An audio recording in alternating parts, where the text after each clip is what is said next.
Olá, meus queridos, tudo bem com vocês? Professor Renan de Filosofia aqui e eu te convido para mais uma videoaula. Quanto tempo, né, pessoal? Estamos há um tempo aí sem termos videoaulas. Então, hoje a gente vai trabalhar um tema super importante dentro da história da filosofia, que é discutir sobre a, a filosofia existencialista, né? Então, de acordo com a construção histórica que nós fizemos até aqui, nós constatamos que, de fato, as transformações que ocorreram durante o século XIX, né, destacando o aspecto determinante que o capitalismo nos trouxe, todas essas transformações geraram efeitos significativos quando nós vamos pensar o século XX, né? Toda essa ideia de modernidade, de contemporaneidade. Então, se nós viemos estudando até aqui e analisamos, de acordo com a Escola de Frankfurt, como a racionalidade, né, ela vinha sendo compreendida, né, ou seja, a ideia da razão instrumental, subjetiva e formalista, né, que foi constantemente instrumento do capitalismo, seja para a questão da regulação política, seja através da regulação econômica, seja através da cultura, como nós vimos na indústria cultural, seja através da repressão dos nossos instintos, como vimos com Freud, ou na questão política democrática com Jung e Habermas. Agora o nosso foco será entender de que maneira, a partir dos acontecimentos históricos do século XX, né, principalmente destacando a ditadura e os regimes totalitaristas, como é que a gente vai entender essa noção de existência?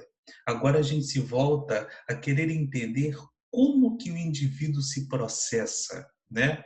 Que natureza humana é esta que está se construindo, né?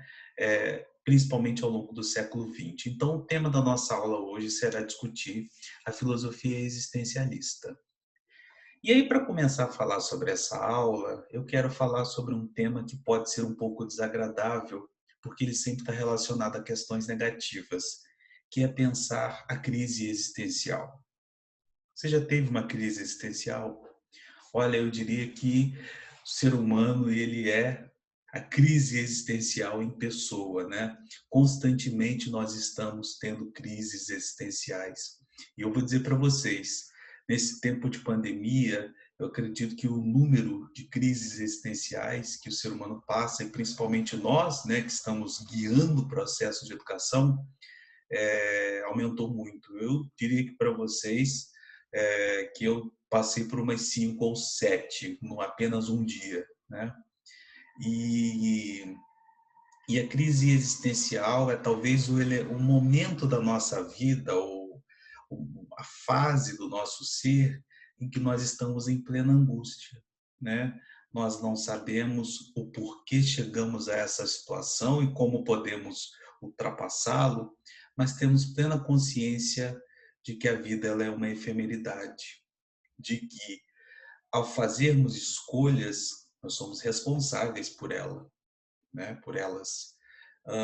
E nem sempre o resultado, a consequência, né, que nós objetivamos ao fazer escolhas, ela vem determinada como nós desejamos, né? Então daí vem a situação de angústia profunda, que é quando nós adquirimos a consciência da liberdade. E como nós podemos definir essa crise existencial? Será que você neste momento não está passando por uma crise existencial? Ah, Renan, eu diria que agora eu estou bem, será? Será que a crise existencial não é de fato a força da nossa vida, né? A força do desenvolver-se enquanto ser humano? E constantemente nós estamos achando que não estamos tendo uma crise, mas que na verdade é uma tentativa de ofuscá-la. Crises existenciais podem ser consideradas saudáveis? Elas podem ser consideradas terapêuticas, mesmo diante da tragicidade? Pessoal, eu tenho um pensamento sobre isso. Eu acho que mesmo diante da crise existencial que em determinados momentos nos assolam, né, de uma forma muito avassaladora, principalmente falar de crise existencial é falar de ansiedade. Eu particularmente sofro bastante de ansiedade. Gente, tem momentos que você está super bem, o seu coração começa a tu, e você não consegue, né, dominar esse processo. É, a crise existencial ela é um momento de muito sofrimento, né? Porque nós sofremos quando adquirimos essa consciência da liberdade, como eu disse anteriormente, é, mas eu sempre vejo ela como terapêutica, porque na crise existencial nós sofremos antecipadamente, né? Os nossos pensamentos eles são muito aviltantes, eles são constantes, eles são desenfreados e o nosso cansaço mental, né? Olha só a importância de se discutir sobre crise existencial e saúde mental, né?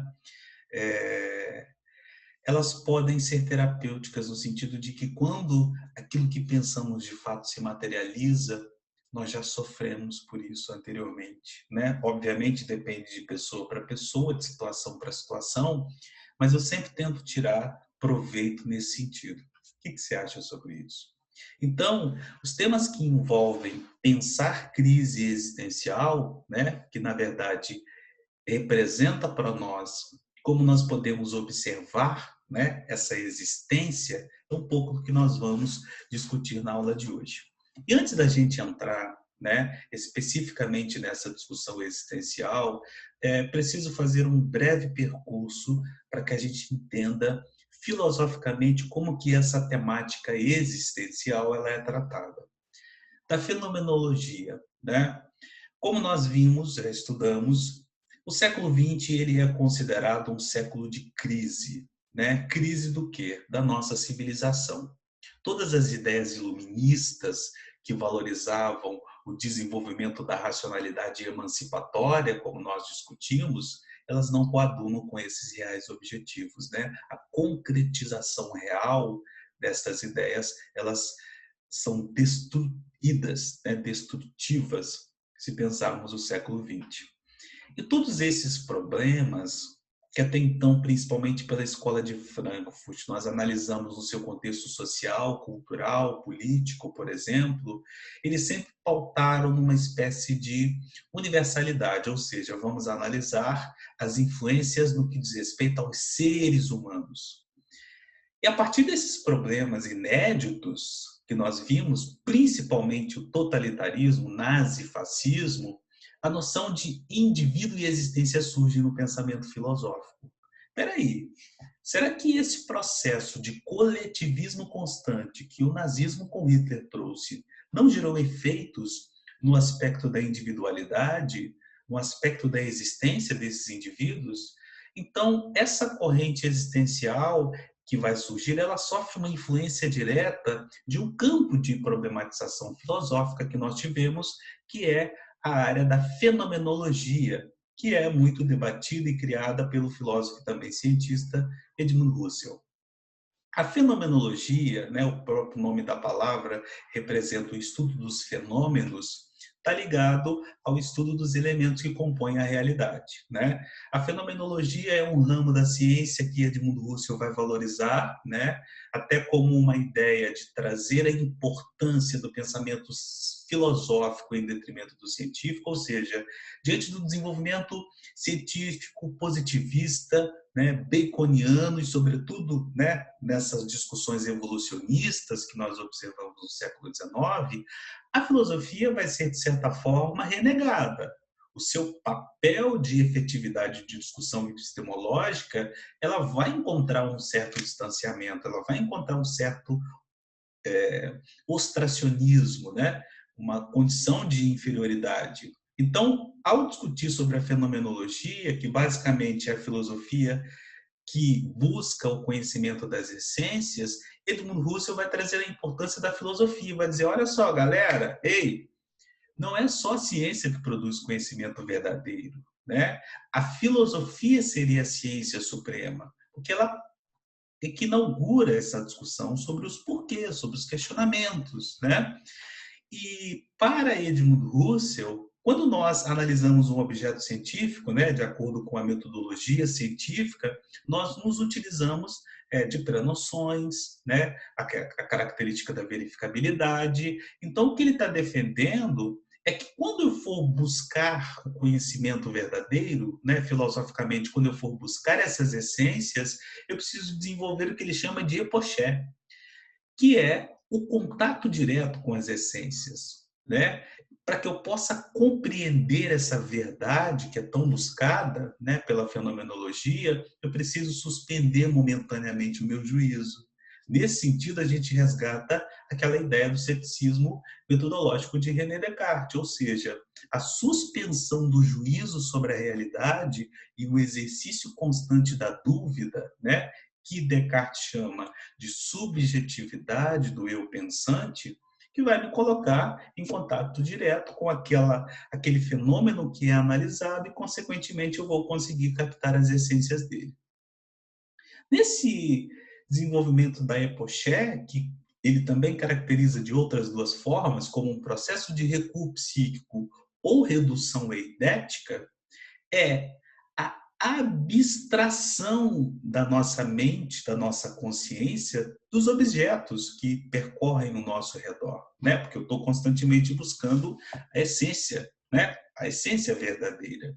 Nesse sentido, né? Quando eu me abstraio de toda essa realidade, o que vai me restar? A subjetividade da consciência. Resta-me a consciência. Só que essa consciência fenomenológica, ela não é neutra. Vou te fazer uma pergunta. Quando a gente fala sobre consciência, é possível falar da consciência enquanto consciência, né? Como é que eu poderia definir a consciência? É quase impossível, né? Ou difícil. Possível nunca é impossível, né? Os questionamentos filosóficos nos permitem esmiuçar essas questões. Mas o que Edmundo Husserl vai trazer é o seguinte: a minha consciência ela não é neutra, ela é sempre baseada em algo. Nesse sentido, ele traz a ideia chamada de intencionalidade, ou seja, a minha consciência ela sempre é intencional. Mesmo que eu abstraia de toda a realidade, o que me resta? A consciência de alguma coisa. Percebe a relação direta que ele faz com o ceticismo metodológico? A característica da racionalidade, da dúvida, do pensamento, é nesse sentido. Então, se a minha consciência ela é sempre a consciência de alguma coisa, o que a concepção existencialista faz ao adotar essa experiência e essa influência fenomenológica é inverter o plano de análise que antes era científico e passa a ser existencial. Então, para que eu possa de fato compreender o que é a existência, eu preciso repousar a minha consciência neste elemento fundamental, que é pensar a existência do ser humano. Ok? Nesse sentido, a gente chega a um ponto principal da nossa aula, que é trazer as características e elementos fundamentais do existencialismo. Então, vamos lá. O interesse pelo ser humano em sua existência singular e concreta, né? Então, esses filósofos vão buscar querer entender o que é o ser humano de fato, né? Então, todas as teorias deterministas, né, que vão fundamentar, de certa forma, uma continuidade da religiosidade, né, de perpetuar tradições, aqui não tem vez, né? O ser humano ele vai ser pensado enquanto ser que tem existência, né, objetiva, singular. A tese do ser humano como possibilidade ou como um poder ser, né? Mesmo que eu tenha a definição de existência humana caracterizada como ser um ser humano, aquilo que eu sou, ele pode ser constantemente arquitetado, ele pode ser constantemente construído. Nesse sentido, a gente chega à constatação de que ser um ser humano, na realidade, pode ser e deve ser, e é de fato, sempre um projeto de vir a ser.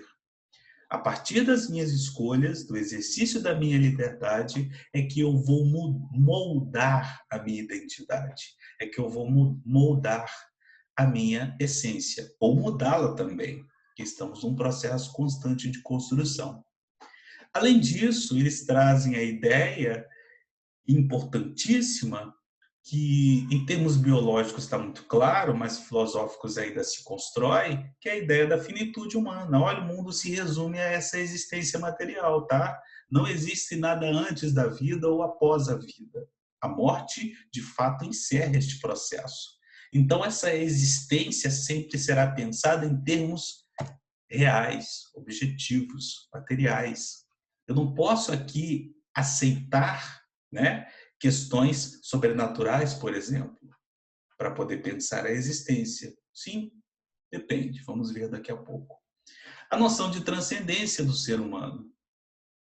O que esse ponto vai trazer?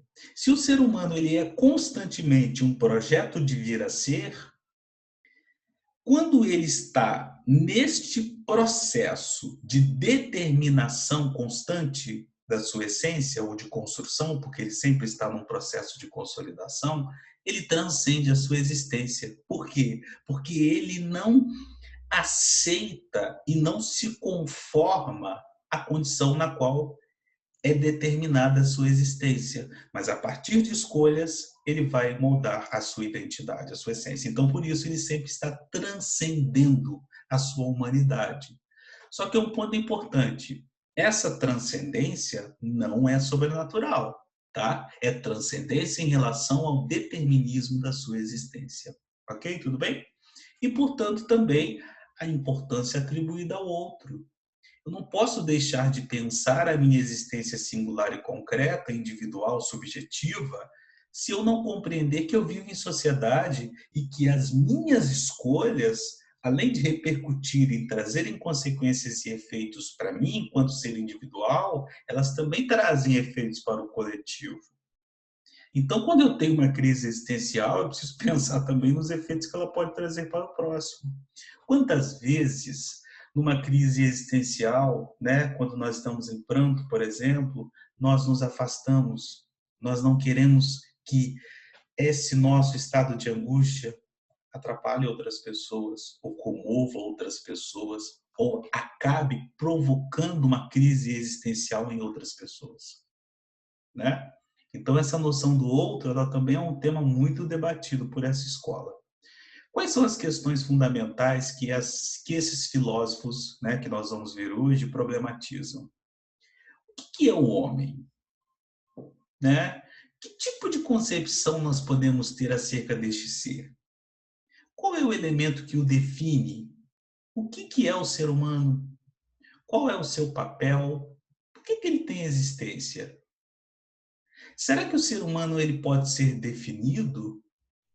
Será que ser um ser humano é de fato aceitar uma definição objetiva? E se há pluralidade de definições acerca sobre o que é o homem, como se processa isso do ponto de vista filosófico? Como é que eu posso entender o ser humano a partir de uma multiplicidade de definições? Então, nós temos diferentes existências do que é ser um homem, ou apenas uma existência e, portanto, as particularidades e subjetividades estão ligadas ao exercício das liberdades. Qual seria a essência humana, hein? Nós temos uma essência? Ao fazermos escolhas, nós estamos construindo uma essência? Estamos buscando um propósito? O que a essência representa do ponto de vista das nossas escolhas? O que a essência representa quando nós estamos em uma crise existencial? Uma consciência de que nós não temos essência? Uma consciência de que nós, ao fazermos escolhas, temos responsabilidade ao tentar buscar estas essências? O ser humano ele é naturalmente bondoso ou naturalmente maldoso?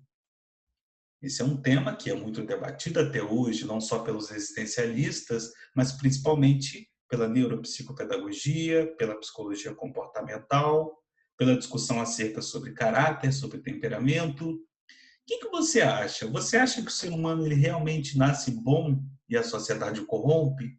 Ou ele nasce um ser belicoso? Ou, como diria Maquiavel, o ser humano nasce com o desejo de satisfazer os seus interesses? Portanto, a partir das relações de poder, ele pode se guiar para o mal? Ou, como Hobbes diz? O que você pensa realmente sobre essas questões? Você já parou para pensar? Será que nós, de fato, nascemos corruptos? Ou nós exercemos a corrupção quando temos oportunidade de desenvolvê-la? Vamos, eu quero saber o que você realmente pensa.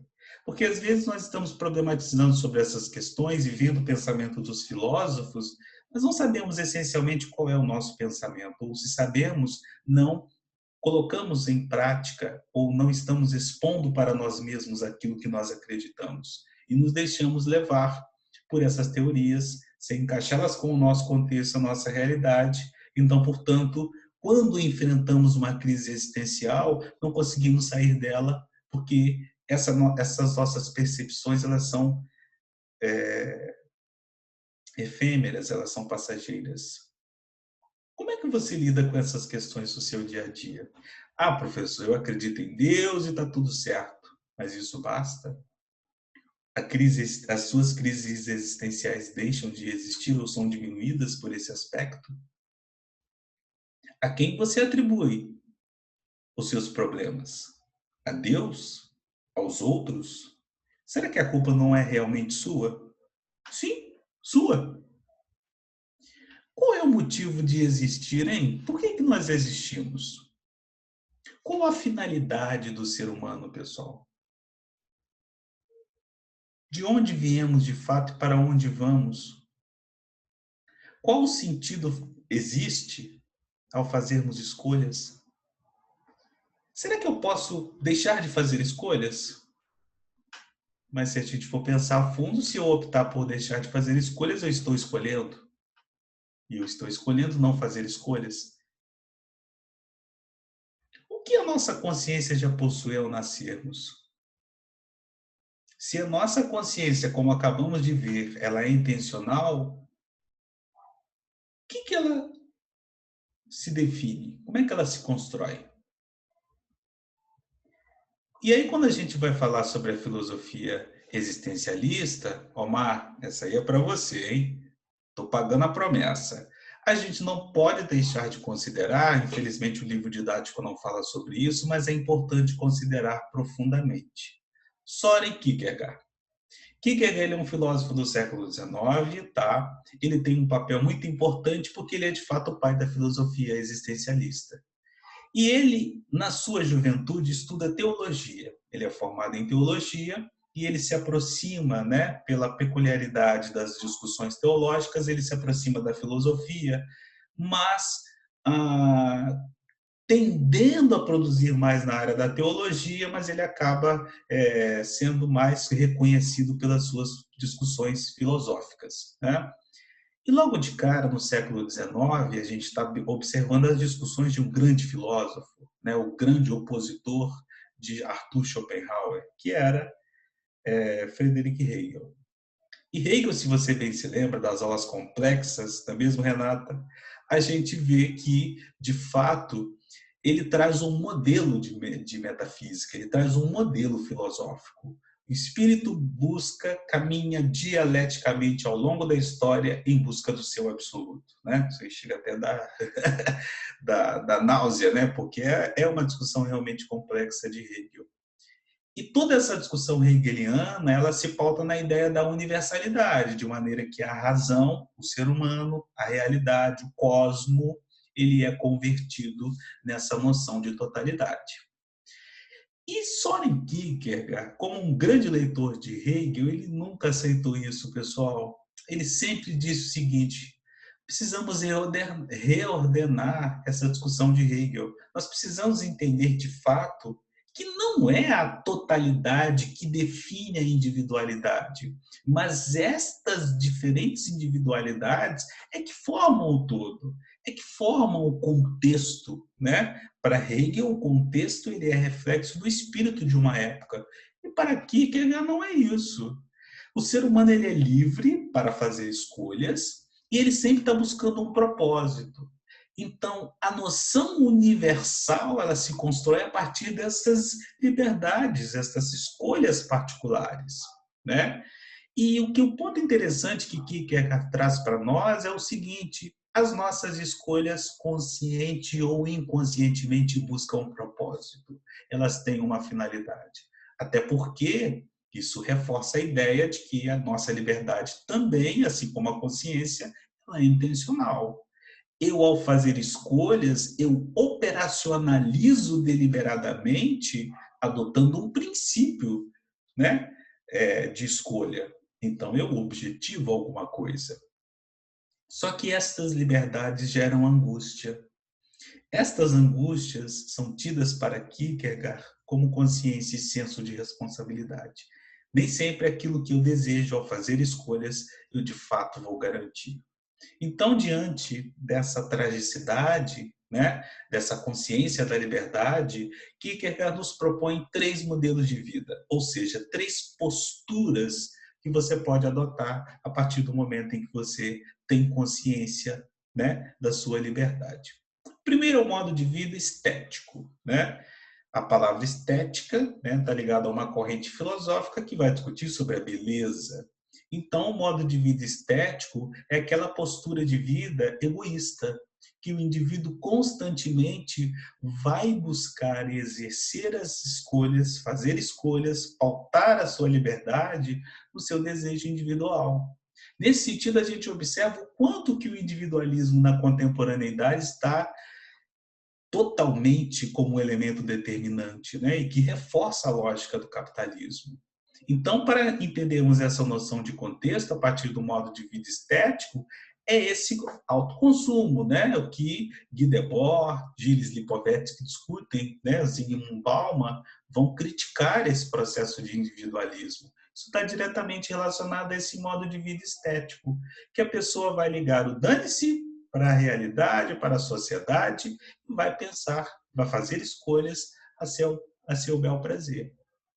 Percebam como este modo de vida ele não contempla reflexões efetivas sobre a noção de existência. Ele não está nem aí, dane-se. Né? Eu quero pensar naquilo que eu posso garantir para mim, ponto. O segundo modo de vida é chamado modo de vida ético. Esta postura, né, ela se coaduna com o aspecto da racionalidade, principalmente com a noção do outro, né? Então aqui de fato eu tenho autonomia, né? Eu tenho o exercício da liberdade, considerando que as minhas ações geram efeitos no coletivo, que esse coletivo também faz parte da minha responsabilidade. A ideia do modo de vida ético é pensar constantemente a questão da reflexão acerca dos direitos universais. Olha só Kant aqui na nossa discussão, né? E o terceiro, e não menos importante, na verdade é o mais importante, por isso que está em azul, positivo, seria o modo de vida religioso, em que você, ao perceber, né, a sua crise existencial, a sua angústia existencial como trágica, você entende que somente a partir do auxílio divino você consegue resolver estes problemas. O modo de vida religioso é chamado por Kierkegaard como sublime, né? Que se relaciona até um pouco à discussão que o próprio Kant traz, né, para pensar o mundo material e a nossa capacidade de interpretá-lo. Claro, Kant não está trazendo o aspecto religioso, mas o sublime é esse processo mágico que o modo de vida religioso representaria. Ou seja, nesse modo de vida religioso está relacionado àquelas pessoas que sempre vão conseguir justificar a sua liberdade a partir de fundamentos da fé, né? Simbolicamente, da transcendência, de Deus ou deuses. Então, olha como que é interessante a perspectiva dele, né? Que vai direcionar-se ao pensamento de existência e a relação com a religiosidade. Muito interessante, não? Depois nós temos a discussão sobre Gabriel Marcel e o existencialismo cristão. Então, assim como Kierkegaard, ele também vai relacionar esse dilema existencial à questão religiosa. Ele escreve 2 obras importantes, Ser e Ter e O Mistério do Ser. A valorização maior nas suas discussões é na obra O Mistério do Ser. E ali ele vai discutir e criticar esse desenvolvimento científico. Ele vai dizer o seguinte: toda essa lógica verificacionista, né? Toda essa crítica à pseudociência, crítica à opinião, crítica aos sentidos, toda essa lógica evolucionista, né, de pensar a realidade que a ciência traz, como é que ela explica o amor, a angústia, a alegria, o ser e a nossa existência? Ele vai perceber que o que a ciência faz constantemente não é de fato uma busca de entendimento da existência, mas de como nós desenvolvemos a nossa existência para garantir produção tecnológica, produção de tecnologia como elemento a se alterar o mundo material para garantir os nossos benefícios, atender os nossos interesses capitalistas.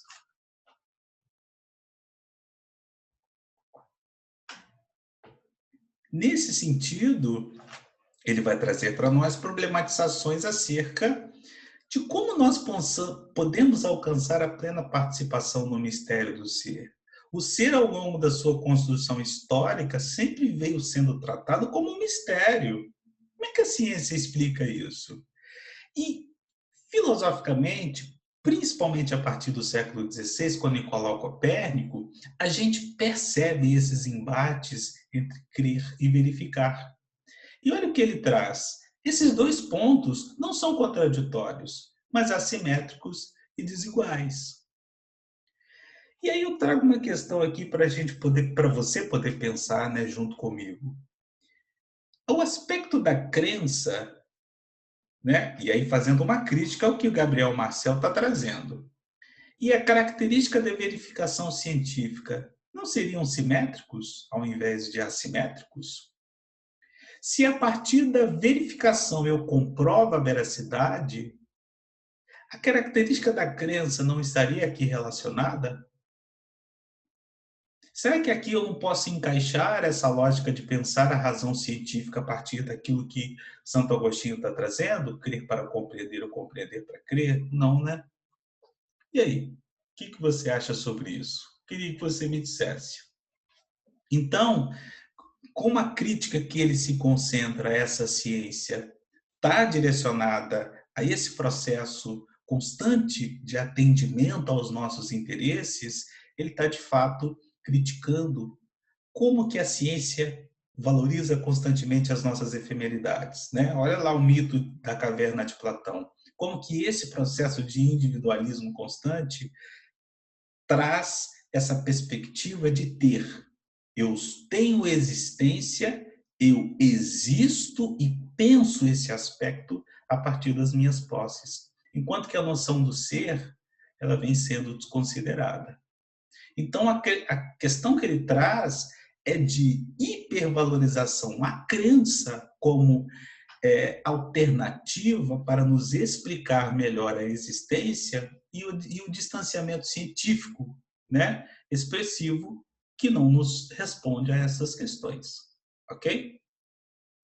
Depois disso, nós temos a problematização de Martin Heidegger, né, e a analítica existencial que ele vai trazer. Heidegger, ele é um filósofo existencialista, vai ser assistente de Edmund Husserl na Universidade de Marburg, né? E ele escreve uma obra chamada Ser e o Tempo em 27. E ele inverte a discussão existencial para uma questão mais complexa. Ele está problematizando sobre o ser. O que é o ser para a filosofia? Dentro da tradição filosófica, não temos uma definição objetiva.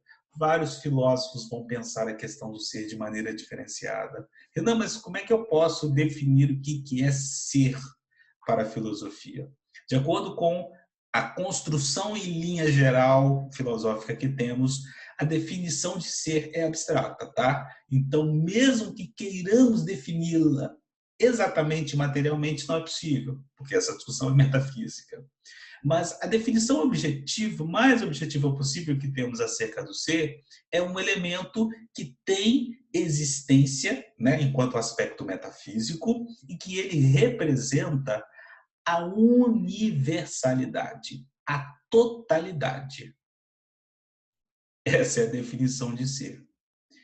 Mas agora eu só consigo compreender melhor essa noção de ser quando eu falo sobre o ente. O ente é um ser que tem existência concreta. Agora melhorou, né? Então, o ente, ele é um ser que existe. O ser humano, ele é um ente, né? Essa tela do computador, ele é um ente, porque ela é um ser que tem existência concreta. Ele não é um ser geral, como é a definição do próprio ser. Nesse sentido, ele vai apontar algumas críticas à ontologia. O que é a ontologia? É o ramo da filosofia que vai estudar sobre os seres. Tradicional, que vai fazer não vai fazer as separações e um entendimento real acerca do que esses dois conceitos representam. Como que essas questões estão postas em Sócrates? Como estão em Platão? Como estão em Aristóteles? Estão explícitas. Então, ele vai dizer o seguinte: o ser humano é o único ente, ou seja, o único ser que tem existência determinada, subjetiva, concreta, que propõe a interrogação acerca do ser. Ou seja, mesmo sendo entes com existência concreta, nós somos os únicos entes, ou seja, os únicos seres que têm existência, que conseguimos problematizar sobre uma questão que nos foge, né, sendo entes, que é querer entender o que é o ser.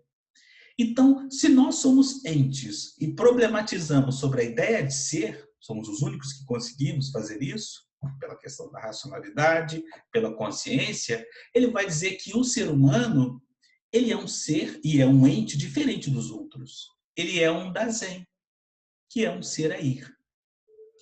Essa ideia do ser aí, enquanto ser, enquanto ente, né? Enquanto ente que que existe, que tem existência determinada, concreta, que está sempre num processo de construção e sempre num processo de reflexão sobre a sua existência.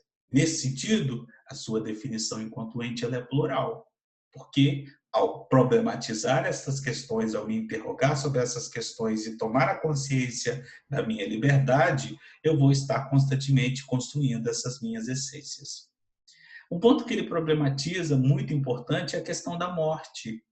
A morte, ela é de fato o encerramento da nossa vida existencial, mas isso não representa e não retira o fato da morte de fato estar presente cotidianamente em nós. A morte é sempre vista como uma possibilidade que nós antecipamos. O sofrimento da morte, ele sempre é antecipado. E depois a gente chega num filósofo ateísta, né? Assim como o que nós acabamos de ver, que é Jean-Paul Sartre, que é um dos mais importantes filósofos dessa escola. Jean-Paul Sartre escreve obras importantíssimas que eu listei aqui, né? A Náusea, A Morte na Alma, As Moscas, O Ser e o Nada, O Existencialismo e o Humanismo e Crítica da Razão Dialética. Um dos textos mais importantes que ele vai discutir é O Existencialismo e o Humanismo. Ele, pessoal, é um filósofo que já vai escrever, né, no final do século XX, então ele recebe influência direta de todos esses filósofos que citamos e principalmente dos grandes conhecidos da época, que foi Kant, Nietzsche, Hegel e Marx. Então ele, no seu processo de discussão, ele tem um embasamento muito mais consolidado. Pessoal, Jean-Paul Sartre ele foi um filósofo tão importante, tão reconhecido, que ele ganhou o Nobel de Literatura na década de 60. Só que ele se recusou a receber. Ele não se achou tão digno assim.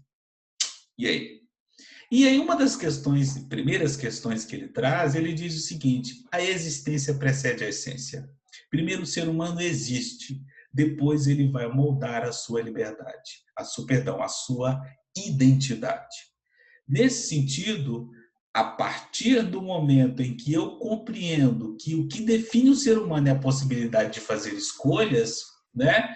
Eu faço escolhas e através dessas minhas escolhas eu estou determinando a minha possibilidade de ser enquanto ser, né? Ser um ser humano é sempre um projeto de vir a ser, só que ela tem uma prerrogativa.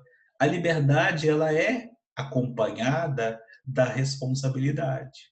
Nesse sentido, ele traz a ideia da liberdade como prisão. O ser humano está condenado à liberdade. Nós estamos condenados a fazermos escolhas. E o ponto interessante que ele traz é o seguinte: muitas vezes na vida nós estamos querendo justificar, né, o porquê das escolhas darem errado. E ele traz dois tópicos, pontos, para entendermos isso. O primeiro é a tentativa de má fé, né? Quantas vezes na vida nós agimos de má fé? E ele define isso como tentativa de terceirizar a escolha, ou seja, não deu certo essa minha ação, essa minha escolha, porque a outra pessoa ela me influenciou, né? Ou ela determinou a minha escolha, a culpa do outro, né? Tentativas de justificar as nossas escolhas a partir do outro. E o outro seria pensar a ideia de sociedade, né?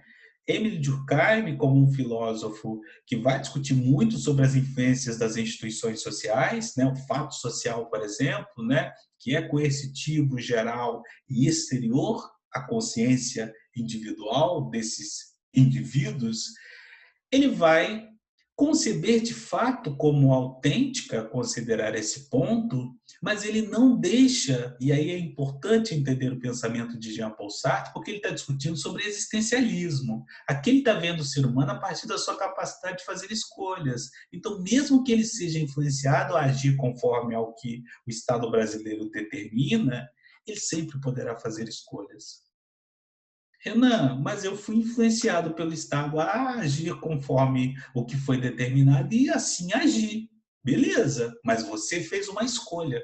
Você escolheu aceitar essa influência na sua próxima escolha. Então, nesse sentido, somos plenamente livres. E quais são os efeitos do exercício dessa liberdade? São três. A angústia, que como nós já vimos falando, é a consciência de que somos livres e que somos responsáveis por essas nossas escolhas. O desamparo, porque nós não temos parâmetro para definir as nossas escolhas. Renan, mas eu agi conforme uma influência religiosa, tá? Mas antes de você fazer essa escolha, você escolheu adotar a religiosidade como fundamento para a sua próxima escolha. E por terceiro, o desespero. Por quê? Porque você não tem a quem justificar. Você se encontra perdido. A materialização das crises existenciais. Nesse sentido, ele está constantemente trazendo, mesmo que possa parecer trágico e pessimista essas discussões, para pensar a nossa singularidade. Se a crise existencial ela me permite compreender e ter a consciência da minha existência, que é a possibilidade de fazer escolhas, mas é através das escolhas que eu moldo a minha identidade. Então, por que não passar a fazer? Passar a fazer não, né? Porque ela é a nossa prisão, temos que escolher. Mas por que eu não desenvolvo as escolhas como um processo de entendimento de que através delas eu posso mudar e construir a minha identidade constantemente? Um tema que é muito discutido sobre não só sobre Jean-Paul Sartre, né, mas um outro filósofo espanhol, que é José Ortega y Gasset, ele vai trazer a ideia da valorização a essa singularidade que Sartre está trazendo para poder pensar a ideia de vida. Constantemente precisamos pensar que a vida é uma eterna atividade. Eu sou eu e a minha circunstância. É a frase que José Ortega y Gasset sempre está comentando, né? Comentava, né, na verdade. Então, que ao exercitarmos a nossa liberdade, tenhamos em mente sempre que estamos construindo o meu eu e a minha identidade. E isso é uma mescla, tá? Eu faço escolhas mediante a um contexto, mediante as circunstâncias, e isso volta para mim através da construção do meu projeto de vir a ser. Ok? Então, discutidas essas questões existencialistas,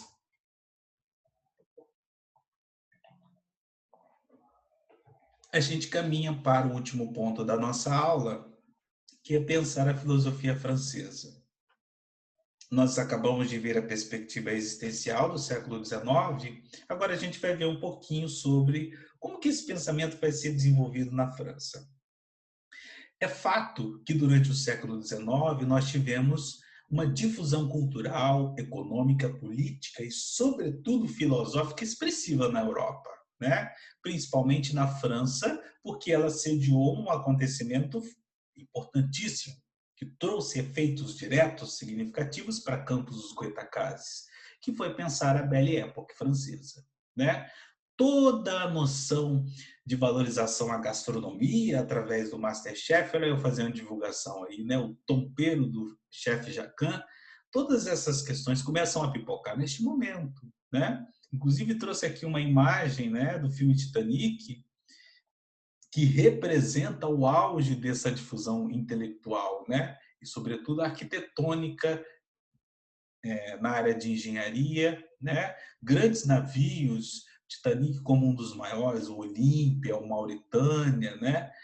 Todos esses navios eram representações desse auge, dessa racionalidade, né? Dessa cultura filosófica. Felizmente, né? Aconteceu uma tragicidade, apenas 6 sobreviveram no Titanic, né?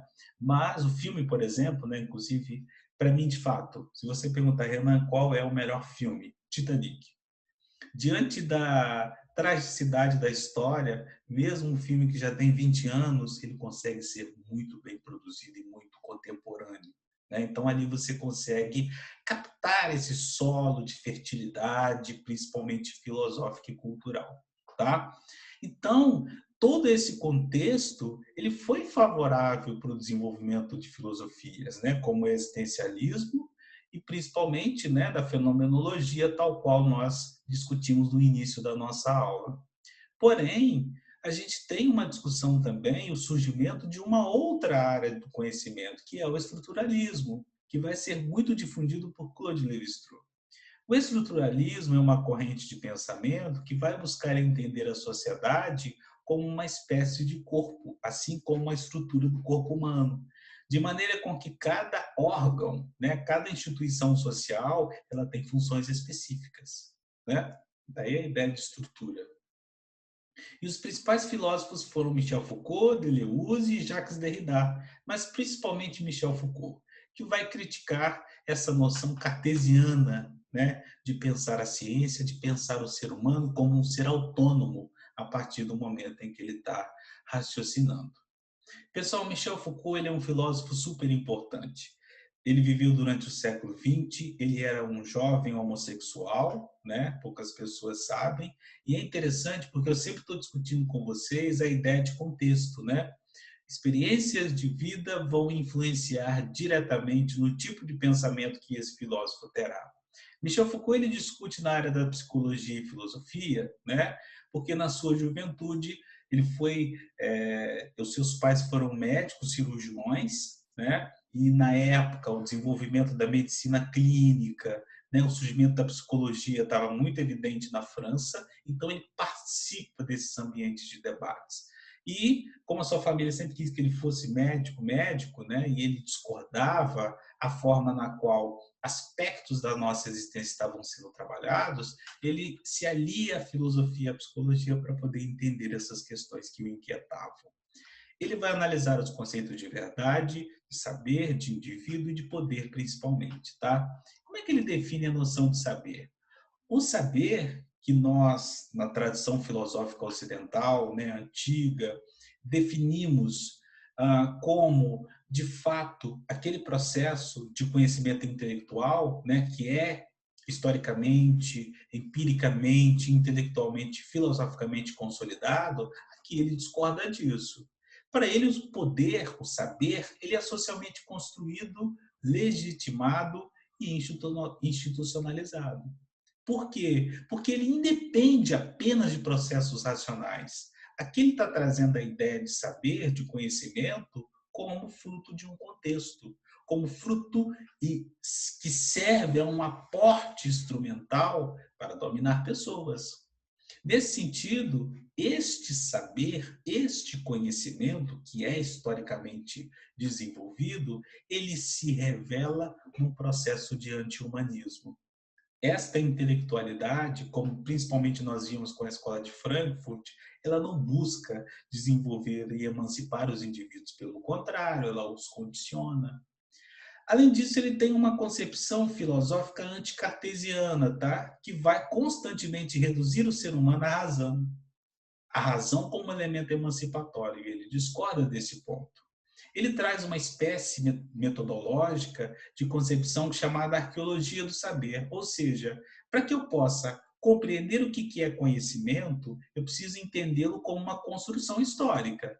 E a noção de verdade, ela perpassa esses contextos, perpassa a lógica que as instituições elas determinam dentro de uma sociedade, e, consequentemente, para os indivíduos. Então, ele tem um pensamento muito negativo em relação à ciência, porque ela se consolida através do desenvolvimento de técnicas disciplinares, ou seja, punitivas moralizantes, né, de dominação social. Como é que ele observa alguns temas, né, dentro dessa lógica? Como ele também vai discutir na área da psicologia, ele analisa a loucura, né? E ele analisa a loucura dentro dessa espécie de arqueologia do saber, moldando os contextos históricos. Pra vocês terem uma ideia, você vai analisar a obra que ele escreve, História da Loucura, e ele percebe que, se hoje a medicina caracteriza como um problema psíquico, né, um problema psicológico, a questão da loucura, durante a Idade Média, um louco era um visionário, porque era visto como à frente do seu tempo, né? No Renascimento, a perspectiva sobre loucura ela é hipervalorizada. Então, se hoje a loucura ela está associada a um problema psicológico, né, a psiquiatria, ele critica essa noção cartesiana que vai discutir que eu sou um ser humano autêntico a partir do momento em que eu raciocino, né? Ele vai trazer e reduzir o ser humano a pensamento, subjetividade do eu pensante. Penso, logo existo.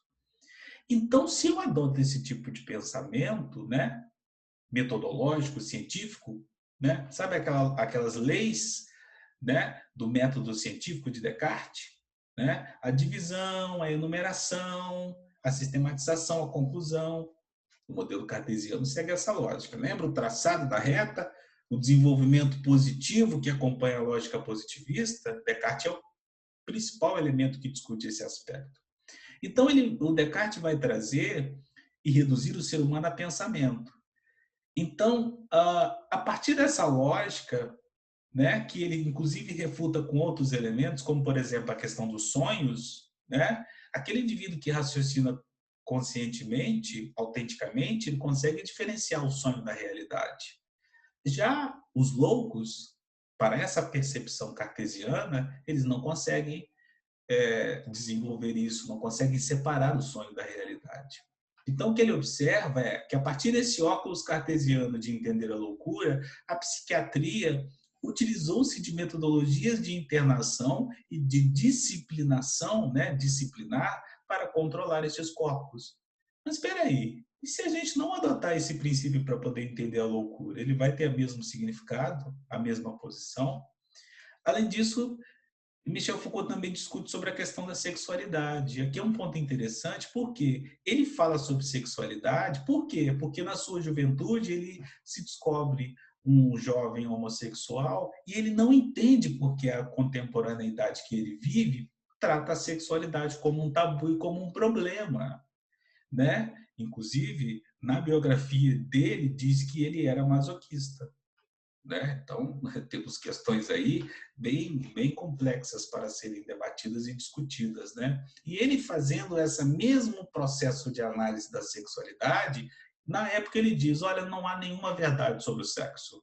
A verdade que nós temos sobre sexo, né, sobre transa, sobre definição sexual, ela é vista como um favorecimento à repressão sexual. Ou seja, a ideia de sexo, de sexualidade, ela é vista como um dispositivo histórico-cultural. Baseado nessa lógica científica, vai adestrar os corpos.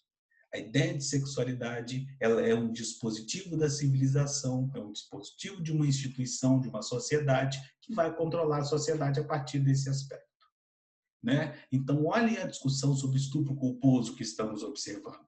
Vejam como essa lógica de pensar o sexo, a sexualidade, ela é determinante nos aspectos jurídicos, porque são legitimados, e que moldam os corpos.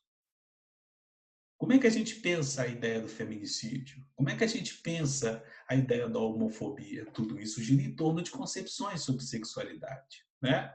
O que é normal? O que é patológico? O que é saudável? O que é anormal? A ideia do homossexualismo, né? A ideia do ismo como uma anormalidade, como uma doença. Então, portanto, metodologias científicas, nessa era atual negacionista, sobretudo religiosa, é um dispositivo para controlar as pessoas.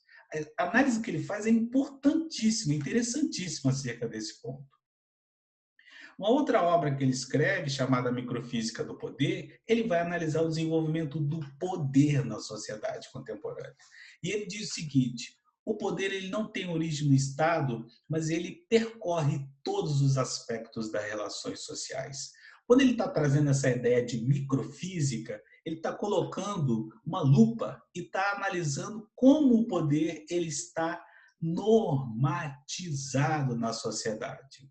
E ele está normatizado nas nossas relações cotidianas. O poder ele está expresso no cotidiano. Quando eu falo em poder, não necessariamente eu estou falando da presença da polícia militar, da presença de uma viatura num bairro, mas como os indivíduos, né?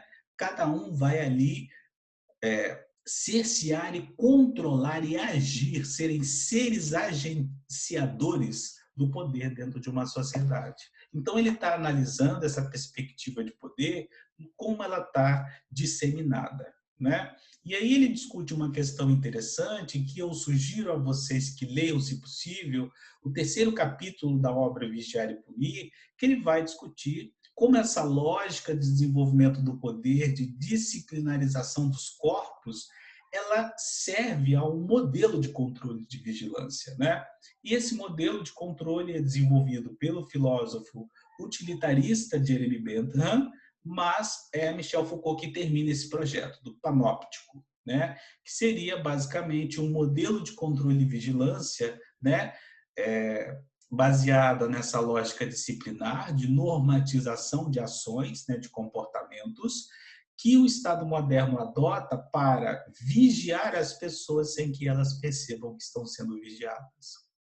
Esse processo do panóptico é o nosso BBB moderno, né? Constantemente estamos sendo controlados e vigiados. E, novamente, essa lógica não obedece a um processo só do Estado, isso está disseminado através das redes sociais. Meu celular está carregando agora, mas se eu gritar e aí Siri, ele vai me perguntar o que eu posso te ajudar. Toda essa lógica, pessoal, que ele analisa do processo de exercer poder e controle, também segue essa ideia da arqueologia, tá? Ele vai analisar, por exemplo, na Idade Média, em que os soberanos, os monarcas, eles resolviam estes problemas através do fazer morrer e fazer viver. Com o desenvolvimento do capitalismo, viu-se que não era rentável corrigir os problemas com a morte. Então, através da disciplina dos corpos, o Estado tem muito mais efetividade, né? Ele tem muito mais controle sobre a nossa vida. Olhem esse exemplo. Esses dias eu estava comentando com o meu pai e mexendo no celular que eu estava muito ingrato com a Vivo, né? Eu tenho um plano da Vivo, né? Que ele é de 8 gigas e eu pago um valor absurdo. E logo depois eu abri o meu Instagram e começou a aparecer, né, essas ofertas e também começaram a aparecer SMS de marcas, né, de produtos de beleza, porque eu também tinha comentado com algumas pessoas que eu queria comprar, né, perfumes e tudo mais. Então vejam, né, constantemente a tecnologia está nos vigiando. E aí vocês observam como que essa lógica, né, do controle, da vigilância, ela está totalmente normatizada. Faça um teste agora. Abra o seu Instagram, abra um Stories e vá passando. A cada 4 stories, a cada 3 stories que você passa, o quarto sempre é uma propaganda. Pode fazer esse teste. Passa 3, o quarto sempre é uma propaganda. Exatamente. Sempre é. Sempre é. O quarto sempre é. Tá? Então vejam como essa lógica do controle e da manipulação ela está constantemente disseminada na nossa sociedade. Vejam essa charge, até cômica, boa, mas tem muitas questões a se pensar, né? O pai vai buscar a filha no shopping e diz: essas adolescentes de hoje estão todas iguais, mesma roupa, mesmo cabelo. E agora, qual delas é minha vida? Que reflete toda essa discussão que ele está trazendo para nós. Como que esses discursos de poder e de verdade, que têm embasamentos científicos ou pseudocientíficos, né, se a gente não adota esses argumentos científicos como científicos, evidenciam essa lógica de padrão de comportamento, que é também estético, que é também moral. que é sobre a existência. Então, vejam como este processo de normatização perpassa muitas esferas, da banalidade do mal, da ausência de participação política, da valorização ao individualismo, né? Da ausência de sentimento de identidade, de sentimento de pertencimento a uma coletividade, e que são reforçadores das nossas crises existenciais, né? E aí, olha só esse diálogo. Malditas câmeras, somos monitorados o tempo todo. Se você está me ouvindo, saiba que podemos lutar contra a sociedade do controle juntos, né? E aí, provavelmente, né, um policial observando essa cena. E aí a questão que Michel Foucault traz, e que eu acho importante, é quais as possibilidades de contrapor aos poderes existentes? Se a gente entende que toda essa lógica está normatizada, institucionalizada, como nós podemos corrigir esses problemas? Michel Foucault entendeu que, na sua época, era importante a partir da militância, da participação social. Ele vai participar de um movimento intelectual e de contestação e de militância durante a década de 60, que foi o Maio de 68, né? Em que várias juventudes europeias contraporam-se às determinações, né, do autoritarismo que estava se desenvolvendo nas universidades. Então, ele está chamando a atenção com relação à militância política direta. Mas essa militância não pode ser entendida como um militar-se por militar.